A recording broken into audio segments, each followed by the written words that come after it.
Ladies and gentlemen, boys and girls, and children of all ages, welcome back to BaD Company, a SOSA production presented by Hometown Chevrolet, The Driving Authority, and Chillicothe Truck. I am your co-host, Brock Netter. Usually I would be joined by my other co-host, Derek Webb, but today we got a special guest in the building, Chillicothe football coach, TJ Carper. TJ, appreciate you being here today, Yeah, man, I man. appreciate you having me on, dude. I'm excited to do this. Absolutely. So I know, Heck yeah. I know it was, just a little last minute when I texted you. So definitely appreciate you, coming straight out of practice. Hey, Making some hey. time to be here. Yeah, man. Hey, it's never a problem, man. You never bother, never a bug. Anytime I got time to come and talk ball, I'm gonna do it.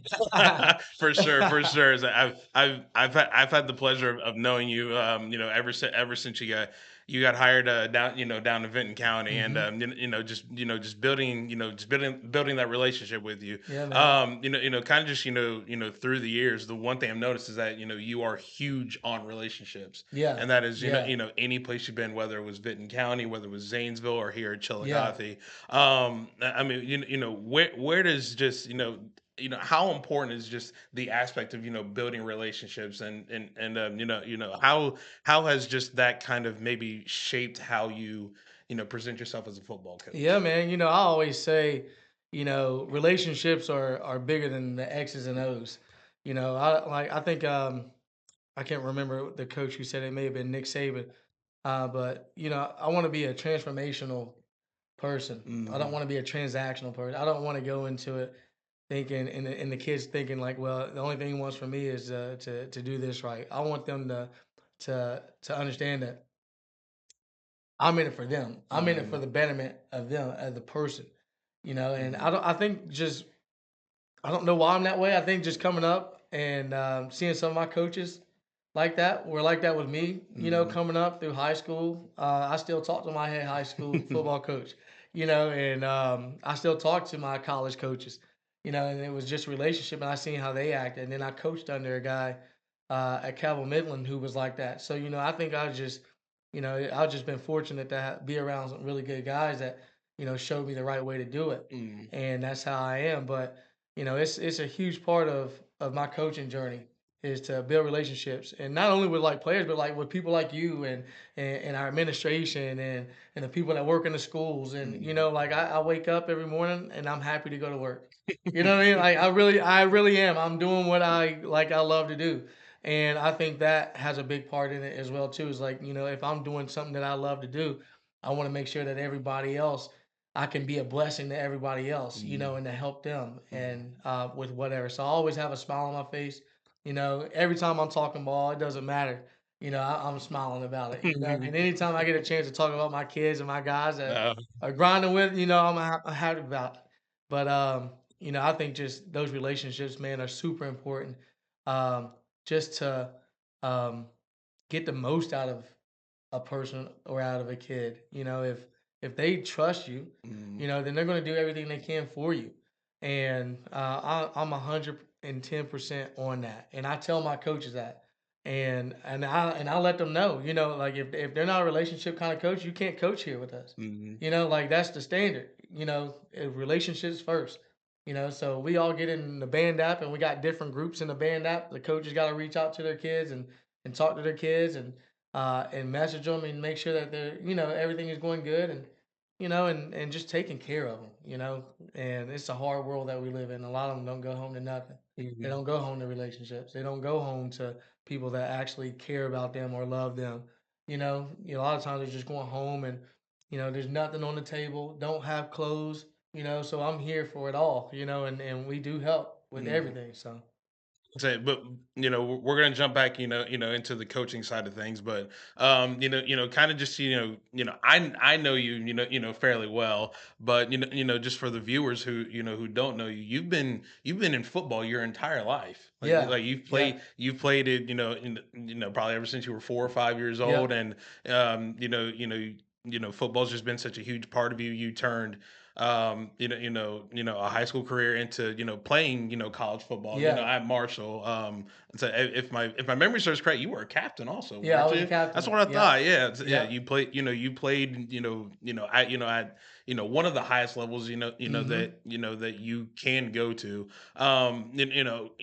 Kind of just talk about just how important football has been to you personally, and just the journey from high school to college all the way to now. Just what are some things that football's really taught you about life? Man, it's taught me everything, and I credit, football to being who I am today, just because it's taught me a lot about just persevering, getting through things that are tough in your life, and knowing that you can overcome anything, and just taught me, that it's not always about the wins and the losses. I've had a lot of wins, I've had a lot of losses, after each, everything that I've been through, I've always learned something, always been able to take something from that situation, but it means a lot to me, man. And just the way that I want to present my life, to the people around me. I want them to see, I'm a hard worker. I'm going to do everything that I can to make sure that the job gets done. And that's what football has taught me is just staying ahead of the curve, and just making sure that you're doing the right things. And and we're trying to win. And in life, you take it, you take life for what it is. You take things for what it is. But like, it's hard to win. It's hard to be on top. It's hard to do those things. And that's like with football. We're not going to win every game. Mhm. Like nobody has ever won every game, and and you got to put it in that perspective of, if you don't do the right things in your life, if you don't do the right things in football, then you're not giving yourself a chance to get ahead or a chance to win. So it's taught me that, man, and I live my life by that, and I live my life by progress is the only concept that you need to live your life by. Mhm. If you look back in 2 years at where you came from to where you're at right now, that's progress. And that's what I tell my guys every day is, let's look back and where we were at in December when I got hired. Mhm. Now let's look at where we're at right now, and compare where have we got better at? What have we got worse at? And the things that we've got better at, we praise. And the things that we've not gotten better at, or per se gotten worse, let's try to fix it. And that's the way that you gotta attack your life. And that's the way that, football has been for me. And that's the way I was taught. That's the way I was brought up, so Mhm. but it's been a huge part of my life, man. It's been a huge part ever since I was little. My dad, he took me. We played in Bluefield, Virginia. There's this youth league called the Chargers, and I just remember, man, like being there and just grinding. He was my coach for 1 year, Mhm. and I remember I was I wanted to be running back so bad. Like I wanted to be running back so bad, man. And you may look at me now and be like, oh, he's like this little skinny guy out there, right? But I was not when I was little, man. Like, and I just remember my dad, like he knew how bad I wanted it. And we would go out to the track Mhm. every day. And I would complain. And I would complain because, I wanted it. I would say, "This is what I want." And Mhm. he was like, "Well, I'm gonna make sure that you go and you can do what you wanna do. You live your dream, but you're gonna go and work for it. You're gonna go and Mhm. get it." And I'll never forget, I was on the track, and there was this one particular time where I just was not feeling it. And, I was falling all over the track, tired, Mhm. making excuses, and my dad's like, "Well, we can be done." And if you give up now, then you're going to give up every time. If you quit now, you're going to be a quitter the rest of your life. You're going to Mhm. think everything's okay to quit. You're going to think it's okay to give up on your dream. You're going to fall short of your dream. You're going to fall short. At some point in time, you're going to have to recalculate the goals and go about it a different way. And that's what football's taught me, man. Mhm. Yeah, it's been a great ride.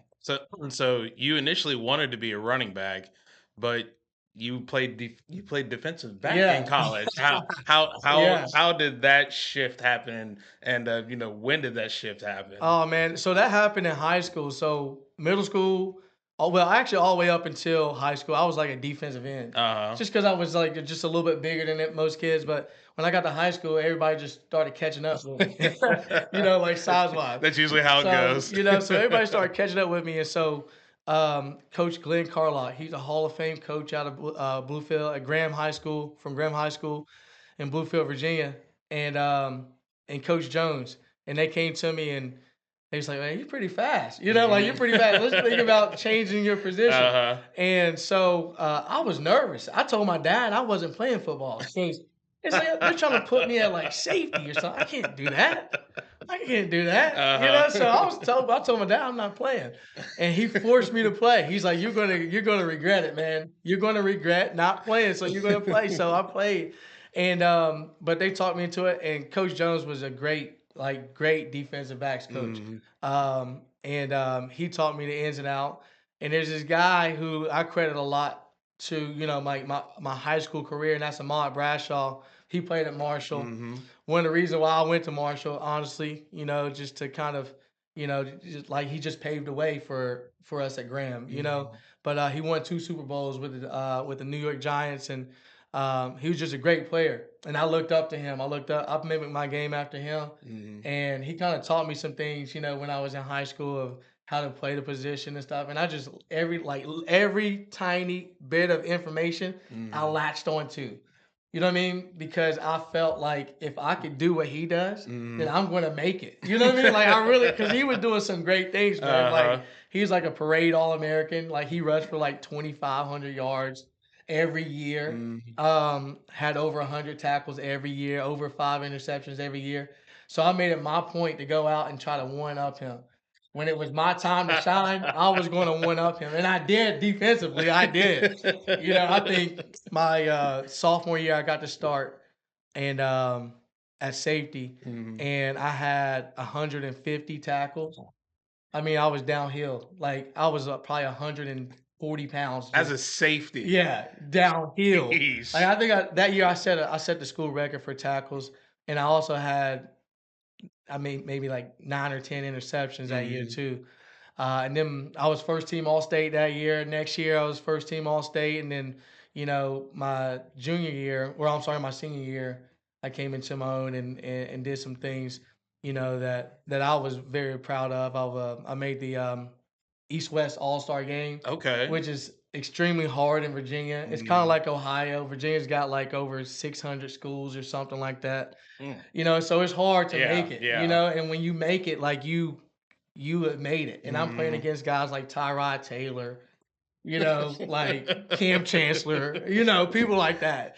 You know what I mean? You're playing against legit NFL guys, dude. And I'm soon to be at least. exactly. Yeah. And the funny thing, so I was voted team captain there too. Okay. Like, I just went hard. I went hard, and I made sure that everybody knew that I was from Graham High School, and I was coming, and I meant business. And in practice, if I had a chance to light you up, I was lighting you up. You're not coming across the middle. I'm driving the slants. I'm driving the post. You better keep your head on the swivel, bro, because I'm coming. So. But it was fun, man. I had a really good high school football career. But those guys, Coach Carlock, Coach Jones, and then Coach Mars. I can't forget about Coach Mars. He's coaching in North Carolina. He's coaching at Reesville, and our head coach, Coach Carlock, he passed away my junior year. Like a week before the season, and Coach Mars stepped in as interim head coach, and I mean, like he just rallied the troops, man, rallied the troops, and he's just a transformational guy, transformational guy. If it wasn't for Coach Mars, I would not be coaching right now. I would not be coaching right now. Like I was going through a lot after I finished playing ball at Marshall. Like I was going through a lot in my life, and I reached out to him, was like, man, hey, I think I need to get back in the ball or something like that, And I knew he was coaching at Reesville, and he's like, come down. So I went down for like 3 or 4 days to just stay with him in North Carolina. He took me around, and he's like, listen. He put his arm around me. He said, Carp, you're not going to get rich coaching high school football. So don't think that you're going to make a lot of money. But he's like, you impact more, and it's more meaningful, to coach kids at this level. And he said, You can come coach with me. I'll put you through school and all that. And I didn't take him up on that offer, but I went back to Marshall and talked to a couple of my other coaches. Mhm. Coach Cassidy, who's at Louisville right now. He was my position coach when I was at Marshall, and Coach Mark Gale. And they reached out to Luke Salmons at Calvin Midland High School Mhm. Mhm. and was like, "Hey man, he's a Marshall guy. Get connected with him. He'll lead you in the right direction. He's a good man, Mhm. and they got it going on over there." So I went over there, interviewed with Luke. I showed up in the interview in a tie, a shirt, a tie, and Uh-huh. like some dress slacks. Like, and if you get like if you ever seen Luke Salmons, he's at Corbin, Kentucky now, doing Uh-huh. his thing, man. He's tearing it up down there now. But he's like, "What are you? This ain't like Like, this isn't right. This ain't professional. a We're here professionalism." for football. But I wanted it so bad because I Uh-huh. needed it. I needed it. I needed it. Mhm.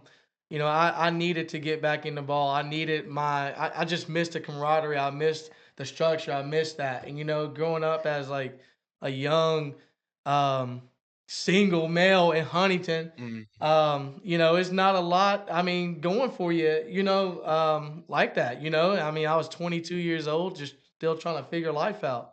And, God just put these people in my way, Mhm. put people in my way that were going to steer me the right way. And man, I latched onto it and I learned as much as I could possibly learn. I learned how to run a program. I learned how to treat people. I learned how to talk to kids. I learned how to, just present myself in a professional manner, Mhm. at all times. So, I'm so thankful for those relationships, like as we mentioned before. And that's me. Mhm. That's me. So So where does the aspect of leadership, where does that come from? Because it's one thing for someone to say they are a leader, and then yeah, it's another thing to be it.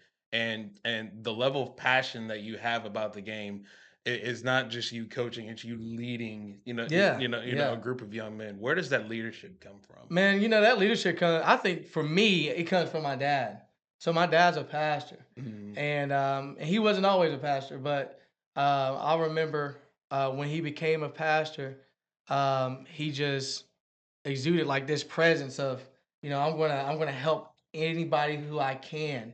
And we talk about this thing called servant leadership. Mhm. And number one, Jesus is the number one servant leader in my faith that I Mhm. believe.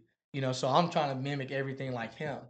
You see what I'm saying? So I'm trying to do everything. I'm trying to walk the walk like him. But like servant leadership, doing for others with nothing in without even expecting anything in return. Mhm. So, I don't expect them to follow me. I don't expect them to, to say, "Hey, well, let's rally behind Coach Carper." No, that's not it at all. I just want to serve. I just want to be a help. I want to be a blessing. I want to make sure that people, can do what they want to do in their life as well. I've been in the spots that my players have been in. I've walked the walk that they are walking right now. I've done it. So I have a little bit of knowledge about it, and I just want them to know that they can overcome some things that maybe that I wasn't good at, Mhm. and they can do it differently. And I want them to do it different. I don't want to see them make the same mistake as me. So I'll take an approach as serving, and that's like my dad. He always talked about serving. Serving others, being there for others. And my mom too. They both are great people, in their faith, and just were great parents that taught me to do things the right way.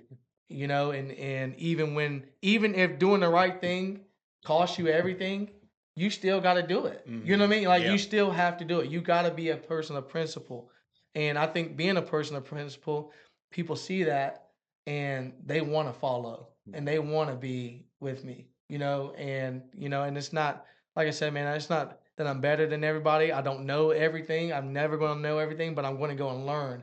But I want to serve and I want to be here for people and I want to make sure that I can help them in their daily walk, with Christ, or their daily struggles that they're going with on their personal, in their personal life. So, I think just being that is where leadership comes, man. Definitely from my family, dude. Like, Mhm. I just seen it growing up and it was very wide open to me, just being a leader. Every morning, I'll tell you this, every morning. So my dad worked for the railroad. Um, he would wake up, I don't know, maybe 4:30, 5 o'clock on days before he had to go out to work. And even like on the days where he would leave after church on Sundays, he would tell me, my brother, and my sister this one thing: be a leader, not a follower. Mm. Every single time that he left. And I'll remember, if I don't remember anything, if I'm 75, senile, whatever's going on, I'm going to remember that because he said it every day. So but shout out to dad. I love you guys. Mom, I love you guys. It's but I, if you're thinking that I forgot what you guys have taught me, I haven't. It's still in my brain. Those little principles, growing up, they never leave you, no matter what. So I mean, Right. there's still things that my mom and dad taught me that I still remember to this Yeah. day as well. And I mean, one thing I have noticed, throughout your programs is that you're very strong on your faith, and Hmm. it's one thing for your parents to have that type of faith, that type of religion, Yeah. but it's another thing for it to be in you and Yeah. you instill it into others. Yeah. What role does that play in the programs that you've led, and how has that maybe helped shape you as a person daily? Man, like it's for me, I'll say for me personally, daily, it just sets the tone. It sets the mood for me. Every morning I got the Bible app on my phone, and for a while there I lost it. You know what I mean? I was very lost. Mhm. In my early 20s, mid 20s, I was kind of just wandering. But I had to get back to it. And I knew I had to get back to it. But like for me, just waking up, it sets my day. It puts it in perspective that this life is not my life. It's not mine. It belongs to God. Mm. I belong to God. And I want to live for Him. And I want to see Him when I pass away from this earth. I want to go to heaven. And if I'm not doing the things to walk that walk, then who am I as a person? Who am I to go and say that to somebody else? But for my team, man, I think God, I honestly, I think God put me here for a reason, dude. Because when I got here, there were so many kids that were huge in their faith, Mhm. but they were scared to talk Mhm. about it. Like they Mhm. were scared to come out in the open to say stuff about it. But when they just heard me like just saying, you know, I'm a spiritual man, I'm faithful, it kind of, I don't know, like it's like they Mhm. just opened up to The it. You know what I floodgates mean? kind of Yeah. opened at It's that like they point. opened Yeah. up to it. And they lead prayer, and I'm like, this is awesome. You know what I mean? Like they're leading the prayers. I don't have to do nothing. Mhm. So, and it's just I really think that God put me here for that reason. Not that he didn't put me at Vinton County for a purpose or for Zanesville a purpose. But I know, like deep down in my heart, I Mhm. know that I'm here because God put me here for that reason. Mhm. That's just what but I truly believe it because you see so many kids talking about it. And I had a kid who was going through a hard time, and he called me and was like, "Man, I want to give my life to Christ." Like things aren't going right for me at home, and I know that He's the only one that can help. So when you have, like I get emotional talking about it, but when you have people or kids that can finally see it, that means everything. You know what I mean? That changes the game completely Mhm.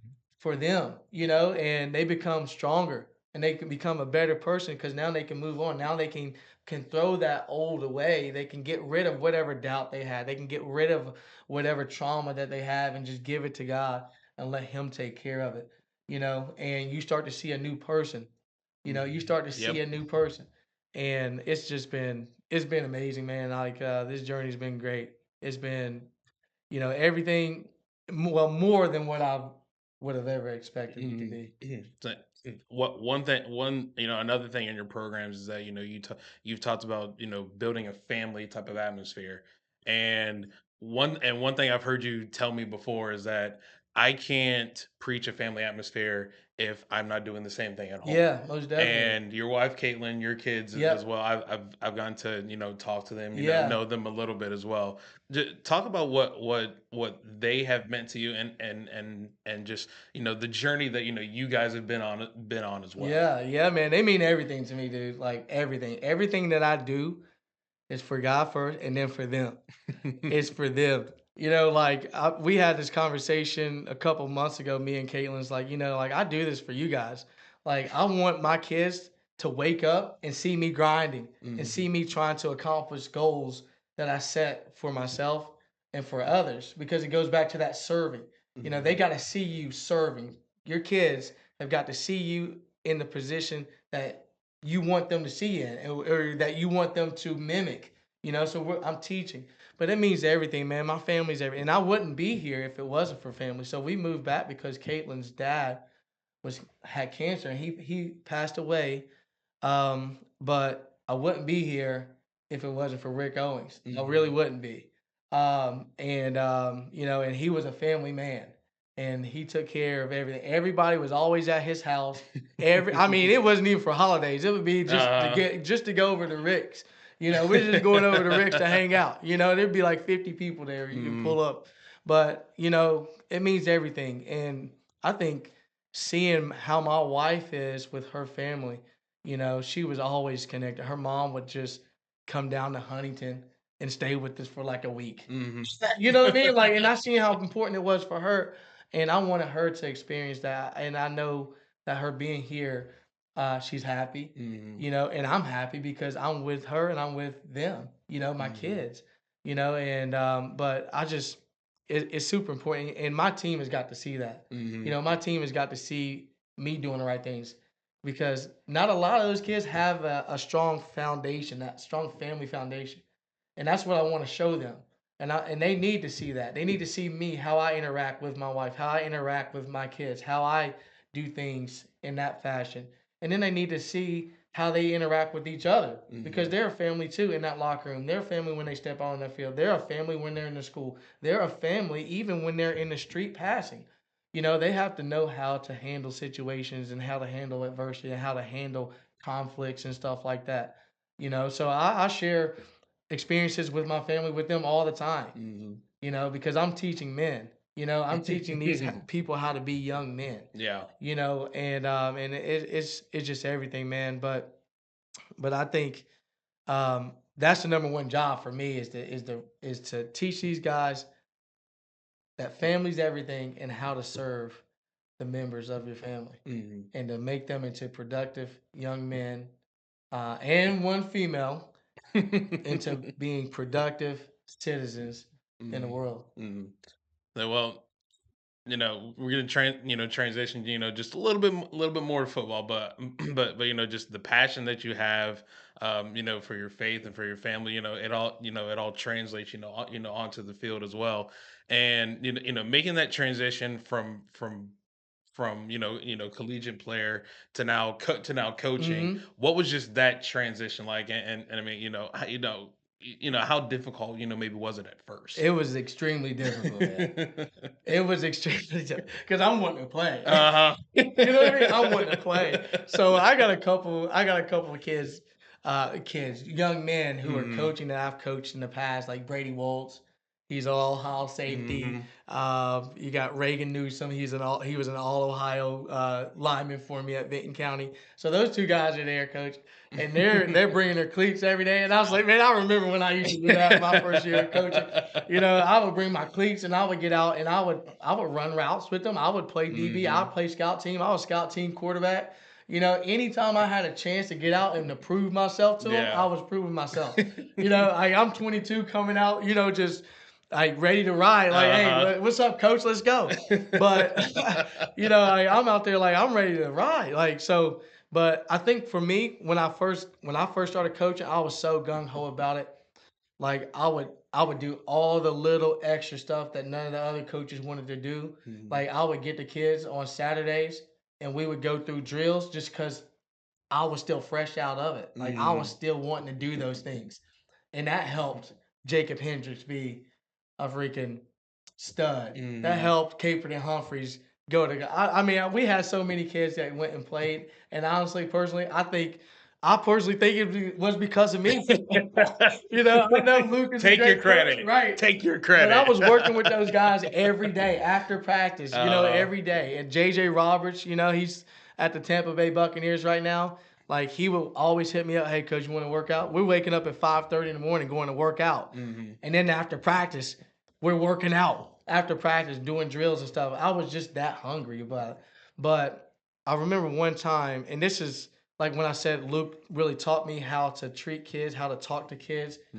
I was so gung ho that every little thing that they didn't do right, Mhm.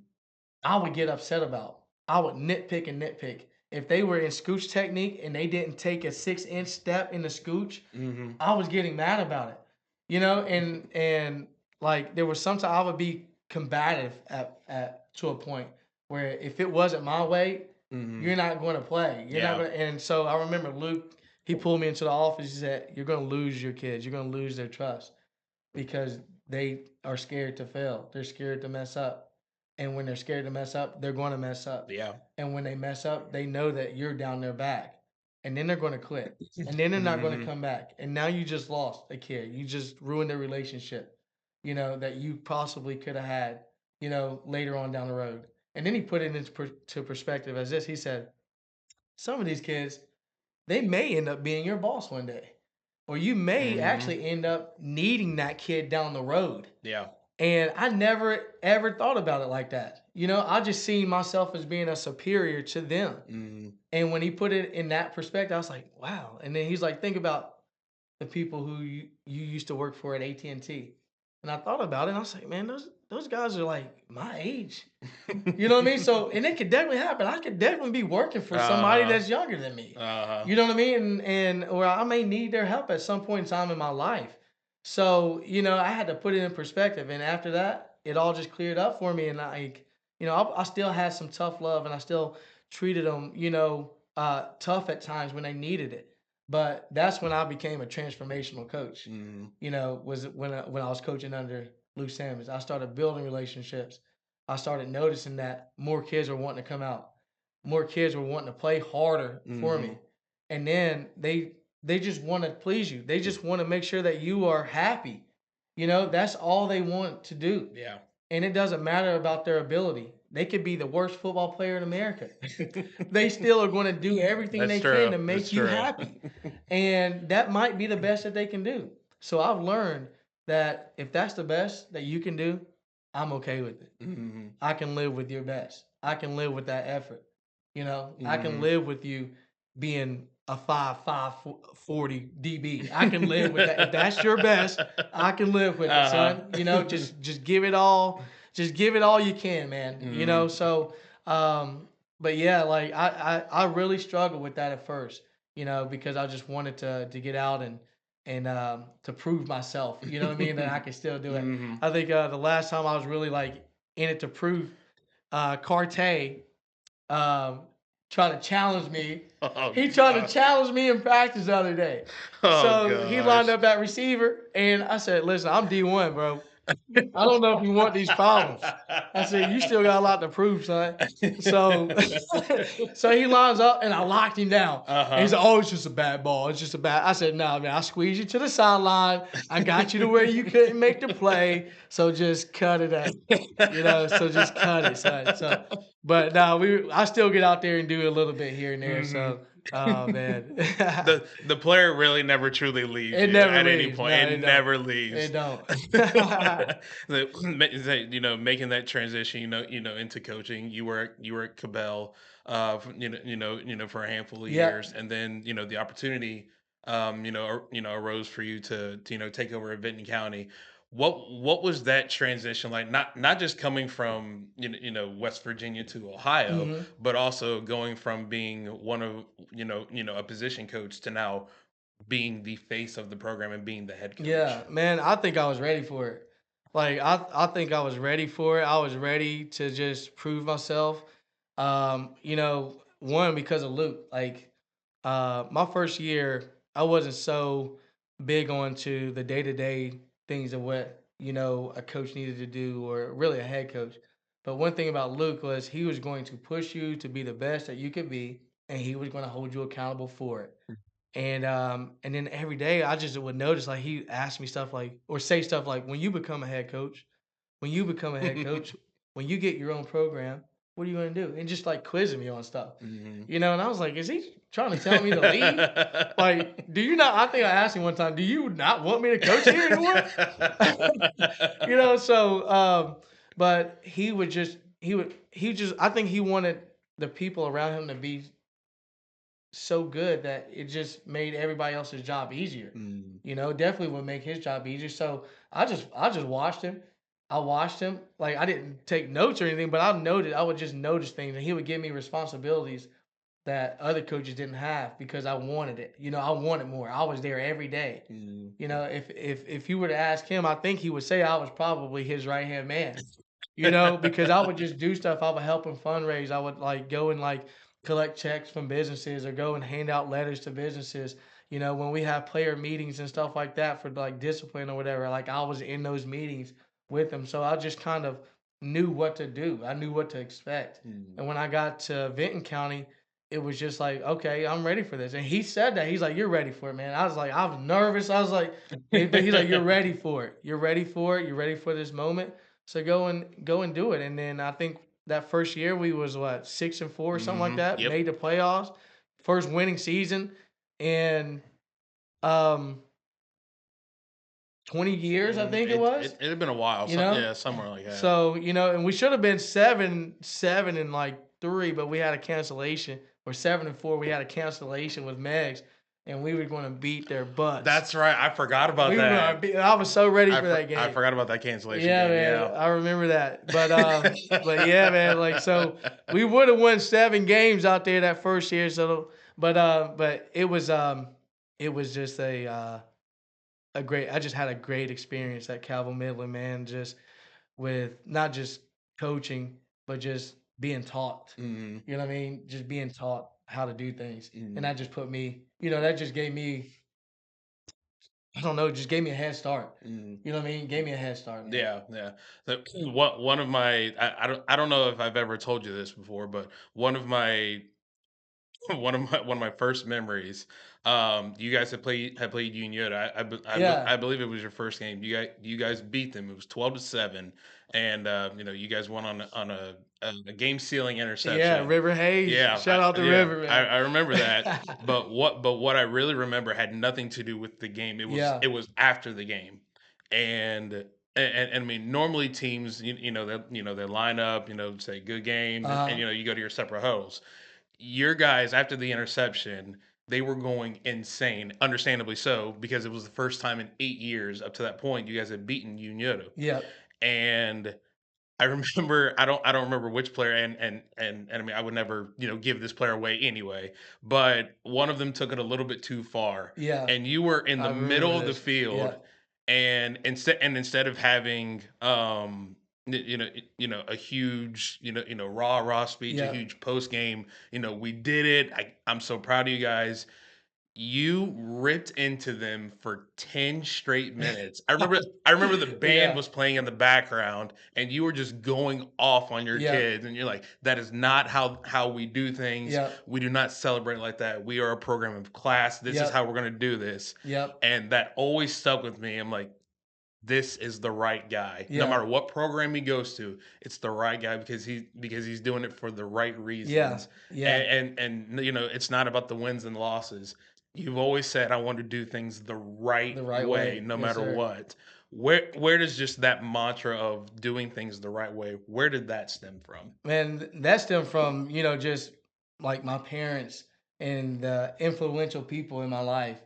And I think it comes from like there's this history teacher in high school, and I think I reached out to her a year or two ago. She would always talk about do the right things. You know what I Mm. mean? Do the right things. And that's where I got do the right things, even if it costs you everything. I got that from her. Her name is Peggy Scott. And Miss Scott, she was so transformational, man. Like, oh my God, I miss her so much. But she would just talk about it in class. And I wasn't always like the best kid. You know what I mean? Like I was a little rowdy in high school, but I'd come in and she'd sit down, and kids would just be everywhere. But instead of her, focusing on what the plan was for the day to try to get through it, or she would always take her time to just kind of give you some words of, you know, do the lock us in to do the right things. Doesn't matter. Come into class, do what you need to do, and then get out of here. Go Mhm. live your life. Graduate, go do the things that you want to do with your life. And she really, broke that down to us. And I'll never forget the conversations that we had about doing the right things and to make sure that I visit her every time I come back to Bluefield. But man, it was there's a lot of people in my life, man, that I credit for that. Coach Cassidy, do the right things. And I wasn't the best football player at Marshall, but I did things the right way. And I made sure that I did things the right way. I was voted a team captain for a reason, because I did things the right way. And I'll give you a story of we're working out, and uh, it's hard at Marshall, and guys are just like not having it, man, just not Uh-huh. having it at all. And I remember we had to go out and run the stadium and like run the Joan. It was awful, dude. Like I mean, it is awful. I forget how many steps it is, but I didn't want to do it. Nobody Uh-huh. wanted to do it. They were complaining about doing it. Stadiums are awful in Yeah, they general. suck, man. They suck. But we were out doing it, and I'm first. Mhm. I just came off a fresh ACL repair, like maybe a month before. Like I was ready to just get back, and I'm leading it, and I'm going as hard as I possibly can. And I could have lapped a couple people. And I remember Coach Cass pulling me out. He said, do the right things no matter what. Do the right things when others around you aren't doing the right things. He said, I'm proud of you for doing that. I'm proud of you for leading because it's going to take note, like people are going to take notice of that, and it was just a great experience, great moment for me, at that level, and then being voted like a team leader, you know what I mean? Mhm, And just mhm. not really, thinking, oh, well, I'm just a kid from Bluefield, Virginia. Like, what's it mean to me? But Yeah. I have so many people to credit, man. So Is it your time at Vinton County, you were there for 3 seasons, you had winning seasons in all 3 seasons, yep. the very last one being, unquestionably the most successful, winning the TVC Mm-hmm. title was the first time since 1999, I believe. Yep. I mean, I was at that Nelsonville game, a 13-7 low scoring game, Yeah. but, just a grinded out type of style, and you had tears in your eyes Yeah. talking to your players simply because you knew how much it meant, not just for you personally as a head Yeah. coach, but for the kids and for the community. Yep. Just your time in general at Vinton County. Just talk about just how special that was, Yeah. and maybe how that kind of shaped you, a little bit to just be the coach and the person that you are today. Yeah, man. I had a blast at Vinton County, man. It was fun. It was so fun. It was just fun to watch the program grow and watch the program turn into what it was up until my last year there. When we got there, um, me and Coach Irvin, we went door to door knocking on people's doors to get their kids to play. Mhm. And we didn't get very many. I think we had maybe 40, 42 kids that first year. And I just told them, you gotta believe. Mhm. You gotta believe. You gotta believe. And they bought into it from day one. They bought into going and working out, doing things the right way. Mhm. In the summer, when it's hot, when everybody else is out at the pool, what are you willing to sacrifice? They bought into that. And then the community bought into it, Mhm. and next thing you know, I got people who I don't know. It's like, my son's gonna come play for you next year. Then the next year we had maybe 55 kids. And Uh-huh. then the following year we had 65 kids. And then if I would have stayed, we would have had about 72 kids. I think we had 72, 73 that was showing up Uh-huh. to workouts, So I mean, it was a lot of growth, but that community, man, it means a lot. It still means a lot to me. Mhm. Like, people still, come up to me and say, "Hey, we miss you, coach. We miss you." Like and still do things for me and my family, and they're just so special, because it not just because it was my first head coaching job, but because they wanted to do things the right way. Yeah. They wanted to win. Mhm. They wanted to win. Basketball had always won, but in the middle of the '90s, football was everything there. Yeah. And a lot of those guys remember what it was. And I listened to a lot of them because Mhm. they had some ideas. Like the silver helmets, we went back to silver. They were known in the '90s as a silver bullet. So I was like, there wasn't a lot of tradition that was Mhm. there because the school was taken from the middle of town a little bit further west, off 50, and they didn't bring any tradition. Mm. There was no naming of the field. There were like the Marvin Kennedy, and I'll tell you about that here in just a minute. But the silver bullets, like the helmets that they had, just a lot of tradition, man. That wasn't really lost. It just was never really talked about. Mhm. In at the program, it was talked about amongst the community, Yeah, yeah. but like when you would talk to the kids, they didn't know. What I mean? They had no idea. So one thing that I started doing was I would invite all the youth leagues out to see us. Mhm. And then I would invite the alumni. We had an alumni night, and I had the alumni lead us out onto the field. And Okay. then my last year, Marvin Kennedy, he was a player of Vinton County that passed away. He sustained a, what I believe was a concussion, and Mhm. he succumbed of his injuries, and like passed away on the field. So at the old high school. So I made it a point. I reached out to his family. I Mhm. got in touch with Beetle Ward, who played with him, Okay. who still lives in Vinton County. I got in touch with Beetle, and we got numbers. And his family's like living in Wyoming or Canada or somewhere, like somewhere crazy, like Uh-huh, like 10 hours away or something. And we called them, and they was like just start crying on the phone, Yeah. like started crying on the phone, like like we're just so thankful. Like they were so thankful that we remembered him. What I mean, Mhm. for the person that he was. And I didn't even care about the football player, Mhm. but everybody that I talked to was like he was a hard nosed guy. He did things the hard way, the right way, and I wanted to reward that, and I wanted my kids in the other program to see Mhm. that.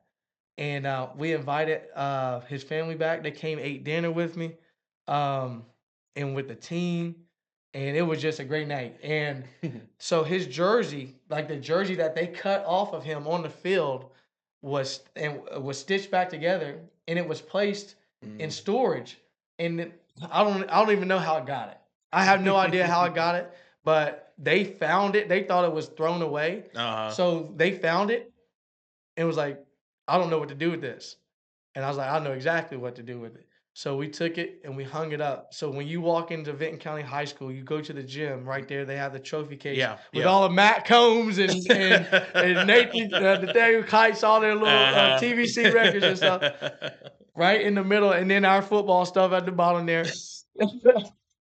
You see Marvin Kennedy's jersey, like the actual jersey that he Mhm. wore in that game when he passed away, is hanging right in the middle. Mm. You know what I mean? Right in the middle. So he will always be remembered.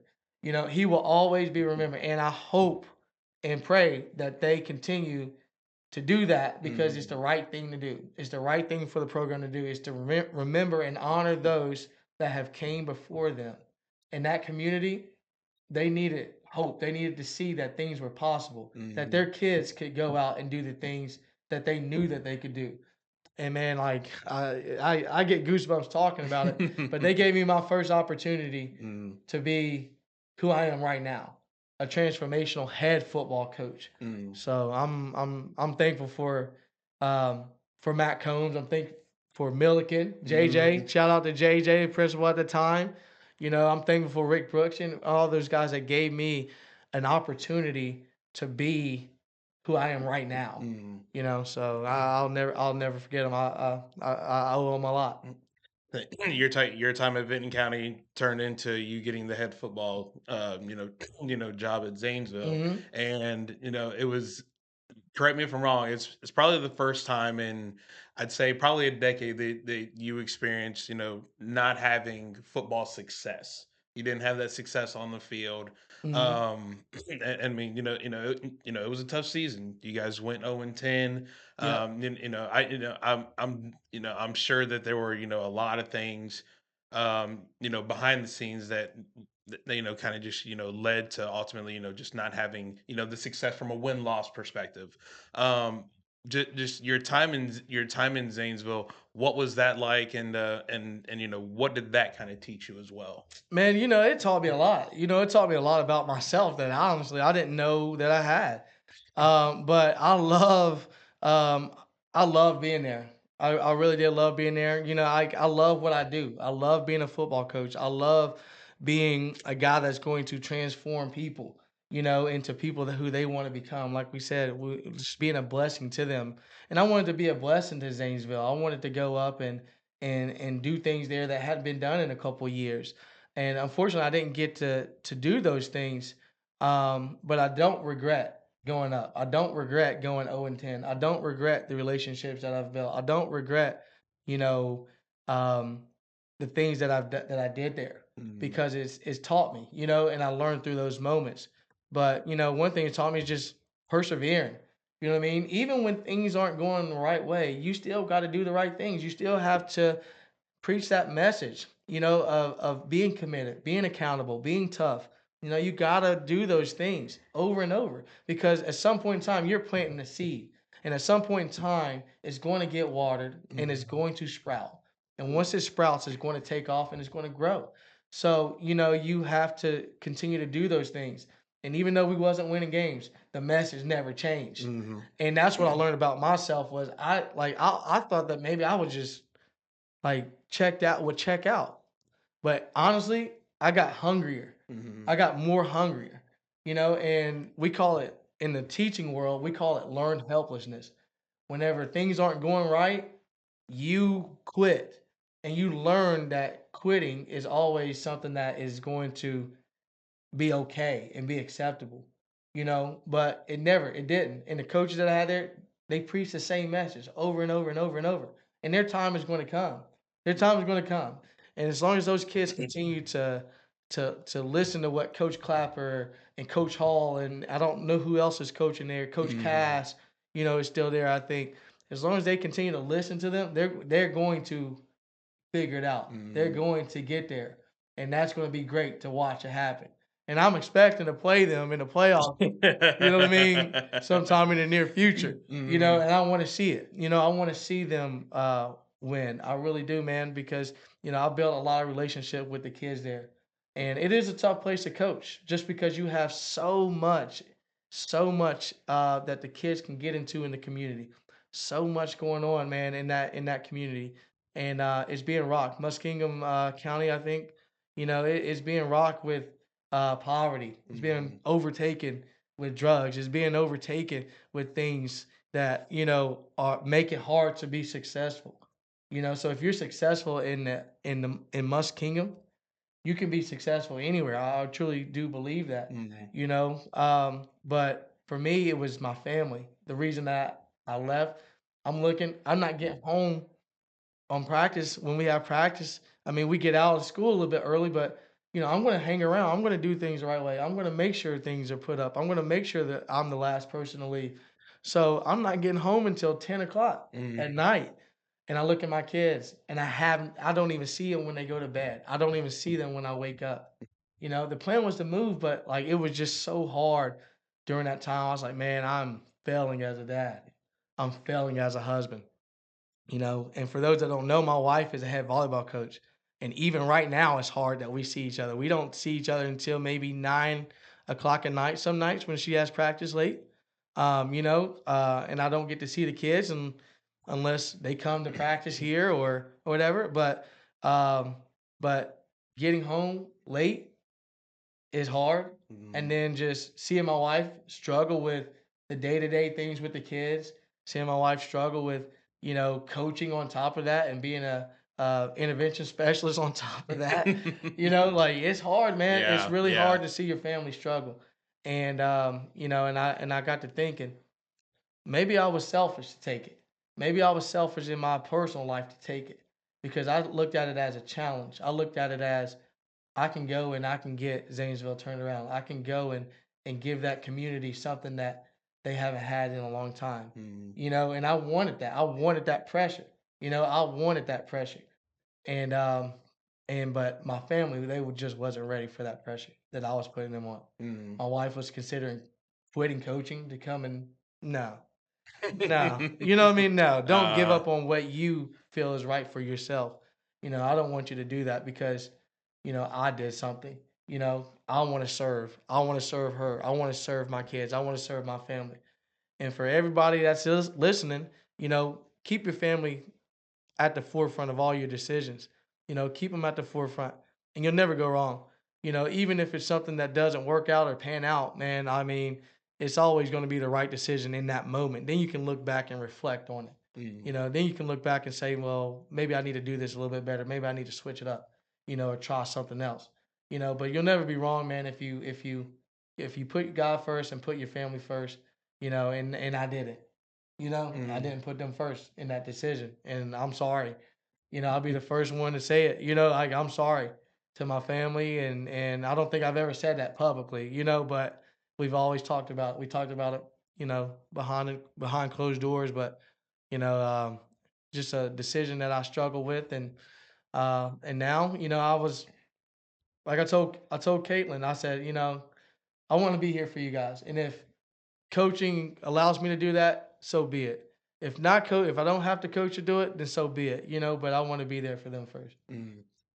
Well, the time in Zanesville, it was short lived, and the opportunity opened up, here in Chillicothe, Yep. and you were hired as the football coach, and you hit the ground running immediately. And I mean, ever since then, you've you know done some great things within the program just in your short amount of time. You also got your first win Yeah, man. last week, so congratulations I on that appreciate it. as well.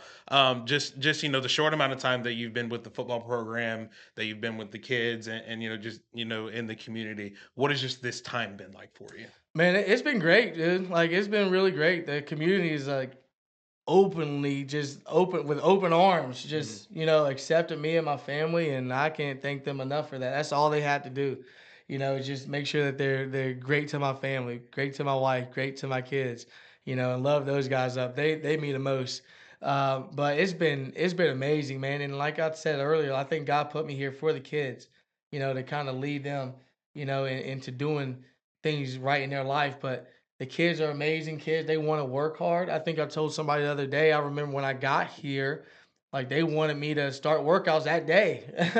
So we started the very next week, uh so we started the very next week, and they were so gung ho to get going and started that. And I still see that same fire in them.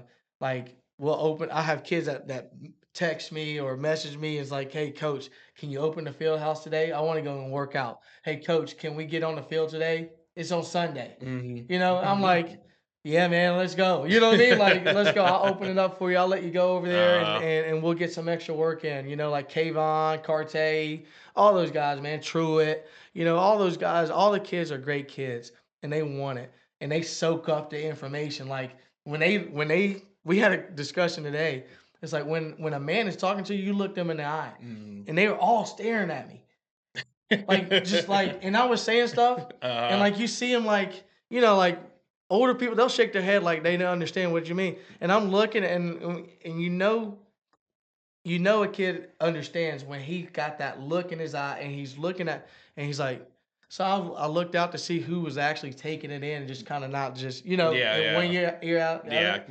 And Carte was like looking at me, and he's like just with those like endearing eyes, like he understood like every. So he's just like shaking his like, yes, like you can like kind of see him mutter, yes sir, yeah. Mhm. You know what I mean?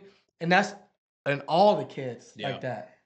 You know what I mean? Like they want to be great. They want it. Like it is right at the, like, I don't know, right at that verge, that edge. Mhm. They are right on that edge of just wanting to take another step, wanting to take a step, wanting to take a step, wanting to take a step. into the right direction, man. And it's like, or just to cross that line into being the best that they can be. They're right Mhm. there. They're taking all that information in, and I love it, dude. Like I do. Like they're getting better and better every day, and that's all that matters. Mhm. So one thing I've also noticed is that whatever program you're at, you are building a social media platform for the kids, and Yeah. you are all about promoting the kids and getting them to the next level. Whether it's the fact that they're playing college football Yep. or simply they're just getting accepted into school. Yeah. And one thing I remember in your last year at Vinton County, one of the things you posted was that um, I think it was like at the start of the season, like our team GPA was at like a 2.6 or somewhere around Yeah. there, and at the end of the season, it was up to like a 3.5, Yeah. somewhere around It's there. crazy, Yeah, right? and just the promotion of not just what they do on the field, Mm-hmm. but what they're doing in the classroom Yep. as well. It's such a huge thing for you. I don't want to phrase it as like what role does social media play for you, but how has that kind of just given you an extra platform, and how have the kids maybe fed off of that as well, seeing what you post and seeing how positive everything Yeah, is. yeah, man. Like social media is a huge tool, and if you're not using it, you need to use it. But because it's a huge tool, and that's where it's at. Like we live in a world where it's right now. Yeah. Everything is right now, Hmm. and it's at their fingertip. Knowledge is at your fingertips. So when people go on the Facebook and they see things that are happening, they get excited. There's a buzz about it. Hmm. And that's like with the GPA thing. I think when I first got to Vinton County, they was at a 1.9 overall team GPA, and this is at COVID. So take it for what it is at COVID, but from 1.9 my first year, and it was actually a Hmm. 3.76. I think we had 30 players, maybe 40 players with 4.0s. It was crazy that last year, you know. Hmm. But just posting stuff like that gets community excited. That gets people who don't really even care about football, Yeah. but they're like, man, like, how is this? How what is going on? You know what I mean? Like, how I Yeah. want my kid to be a part because he's getting good grades playing football. Yeah. So it helps. It helps me. It helps our program grow because it's just energy. It's exciting. It's fun to watch. The videos and things that we post is fun to watch. The kids love seeing themselves on Instagram. Hmm. I mean, they're taking selfies all the time, anyways. So they love to see themselves, making a play on Instagram or Yeah. or Facebook. They love Hmm. to see who all has commented positive thoughts on their post, who all has liked it, and the next thing, like with Twitter, is big with the college recruiting world. It gets those kids out there, and we are in an area, and I hate it, but Southern Ohio is the most under recruited place in America.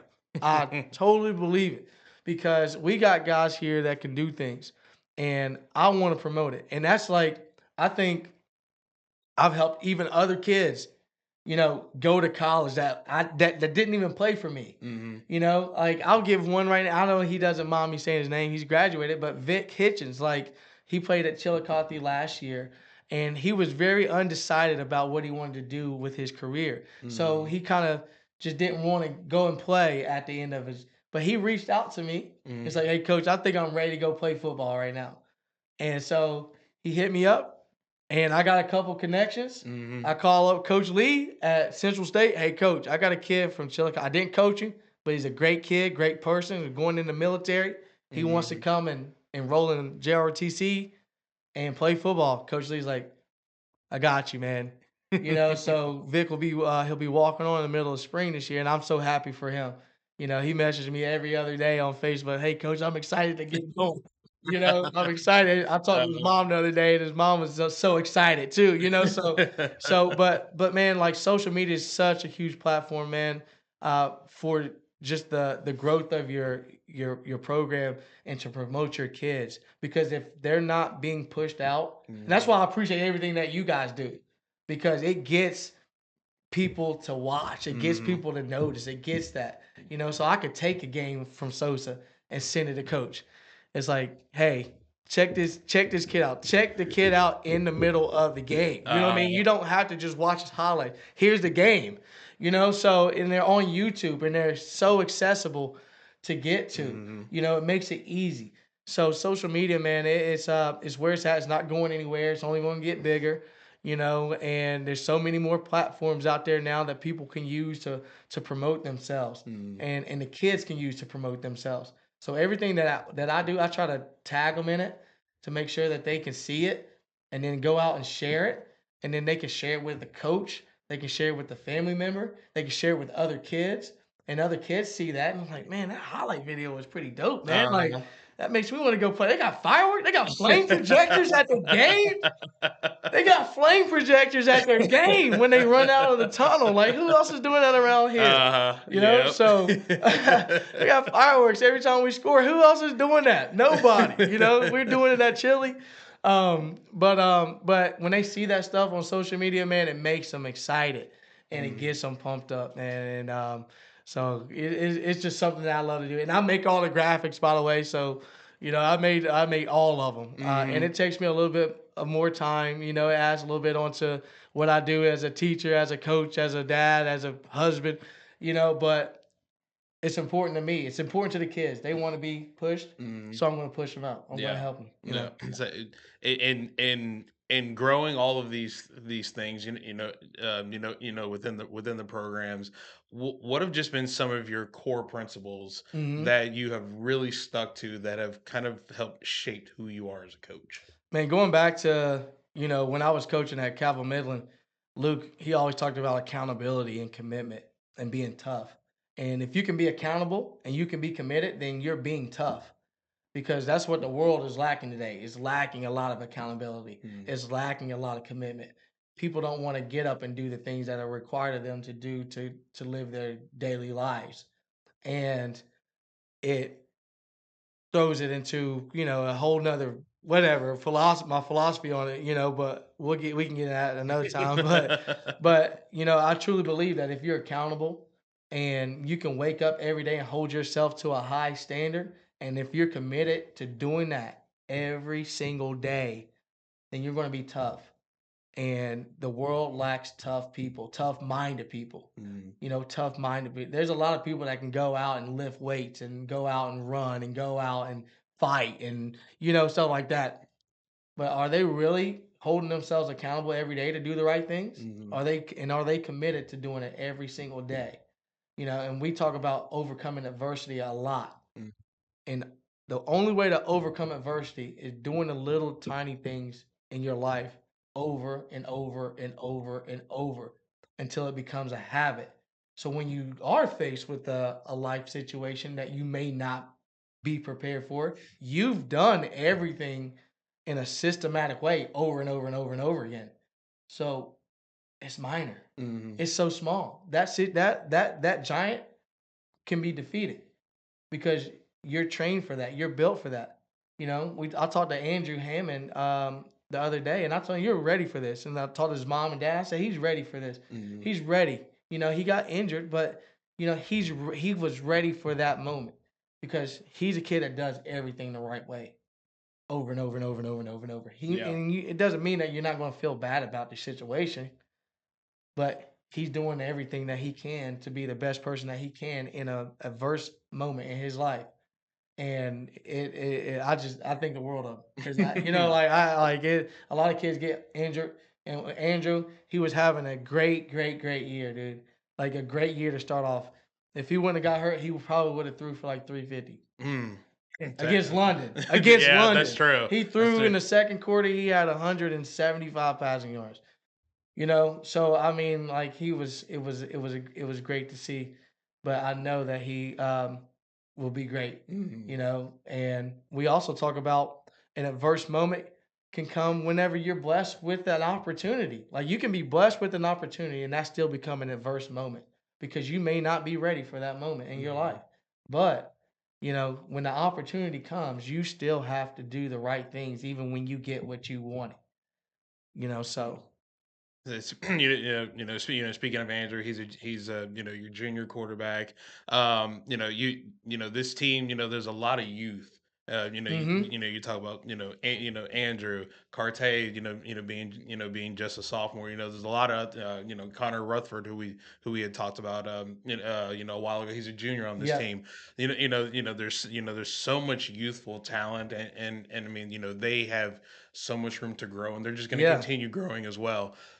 But the seniors on this team, just talk about just the leadership that those guys have provided, and how it's kind of helped shape the season that you guys currently are having, but also where you want to be at season's Yeah, end. yeah. Our seniors are great.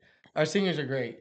And our senior leaders, like we have a leadership council and they're voted. They're actually voted in from their players. Mhm. So you have Truett McGlone that's on there. You have Jet McAllister on there. You have Connor Boland, and then Nate Sism.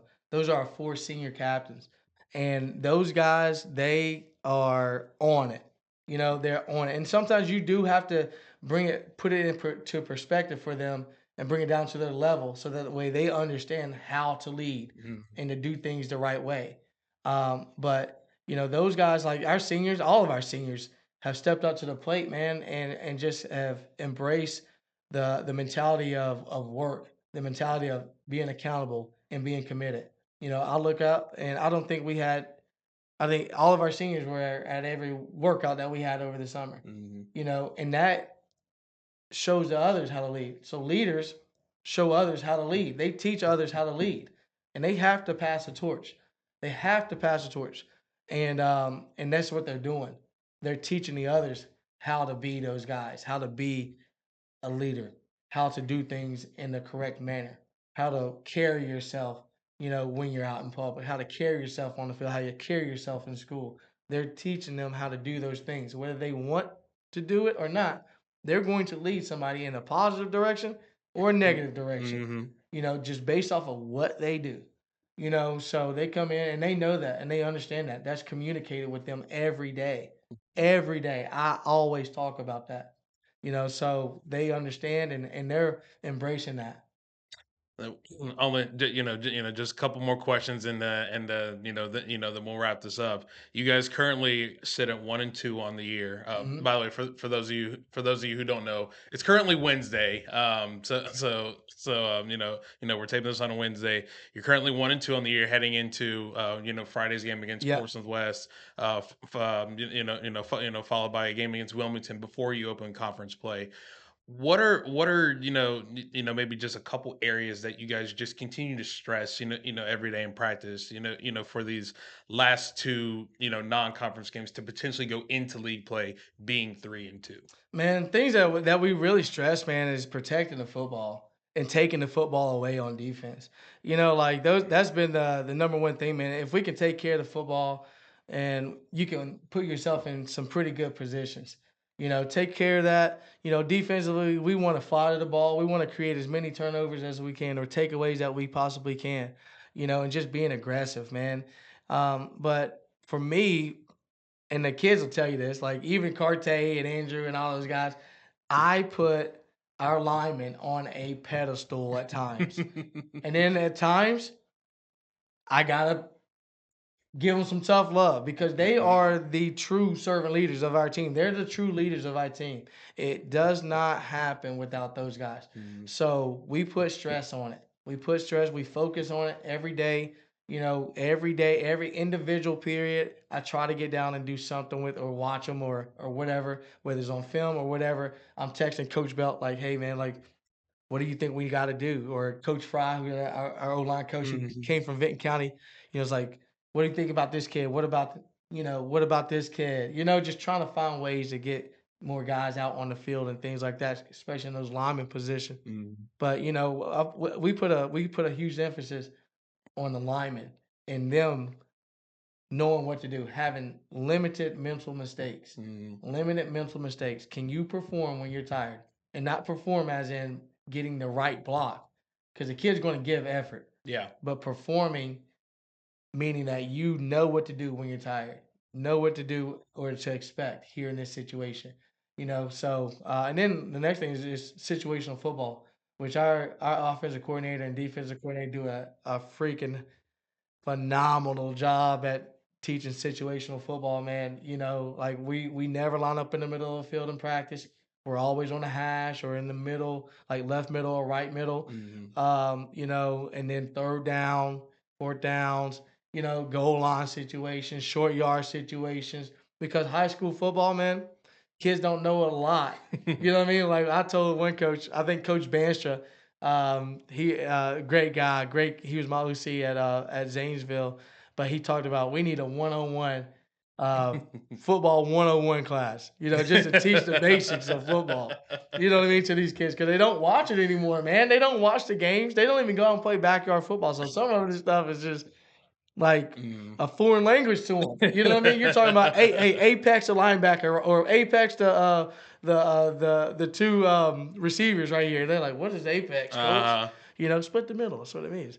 But they don't know. You know what I mean? So just teaching situational football is another big deal with us. Know what to expect on third down from your opponent.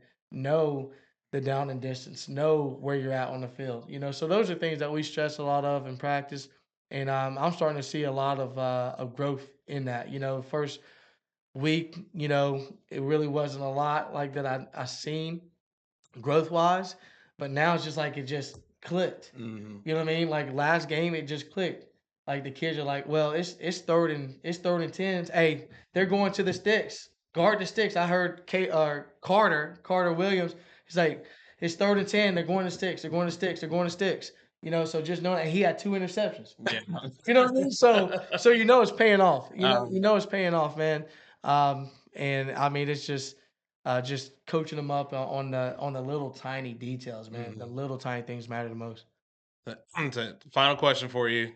You guys, as I just said, you guys sit at 1-2 on the season. When the season is, or at least when the regular season is over, where do you want to see this football team, and what are your expectations for the rest of the season?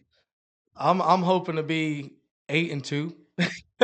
I'm hoping to I be like eight and it. two. I like it. Like Andy, like man, Andy's been great for me, but I'm trying to go beat your butt. You know what I mean? I want to be 8-2 at the end of the year and hosting a playoff game at the O. Like that's what I expect. I truly expect that, and it's going to be hard. It's going to be hard. And I want that pressure.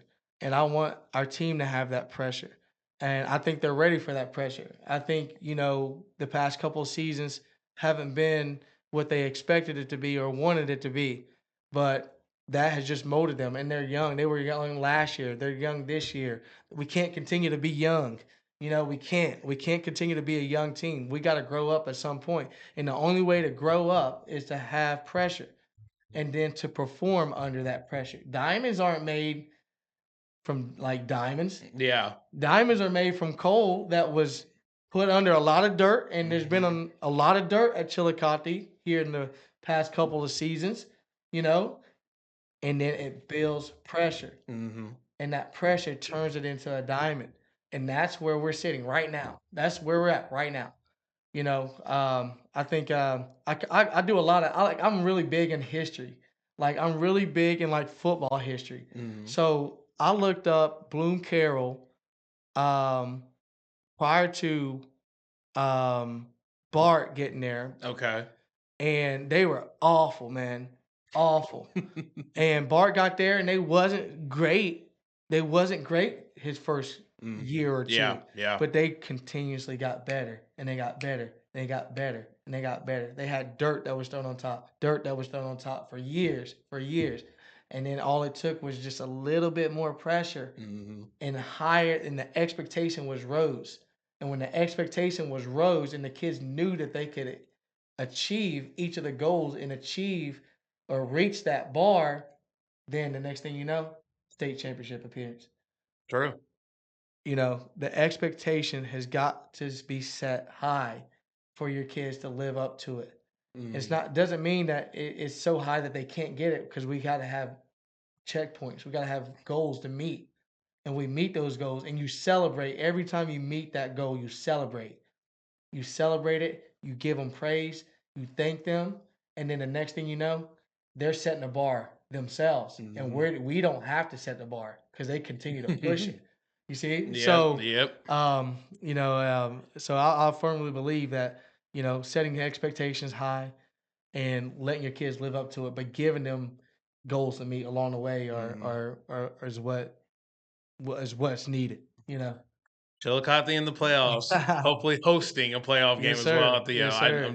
I'm sure the Chillicothe community would be very, very happy Oh with yeah, that, man. but We have a 4th of July fireworks ceremony after the game when we make the playoffs this year, So Well, TJ, once again, thank you so much for yeah, making the man. time to come in. Yes, sir. I appreciate it. If Caitlin's mad at me, she just texted me, and I'll be sure I send her my She was wanting to apologies. be live, She was like, "Is it gonna be live? I want to watch."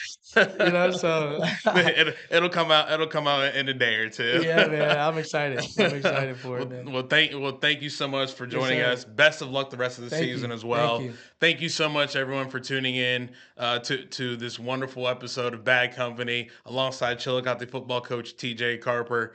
Once again, Bad Company is a SOSA production produced and brought to you by the Driving Authority, Hometown Chevrolet, and Chillicothe Truck. Thank you once again, everyone, for tuning in. We will see you next time. Go Cavs.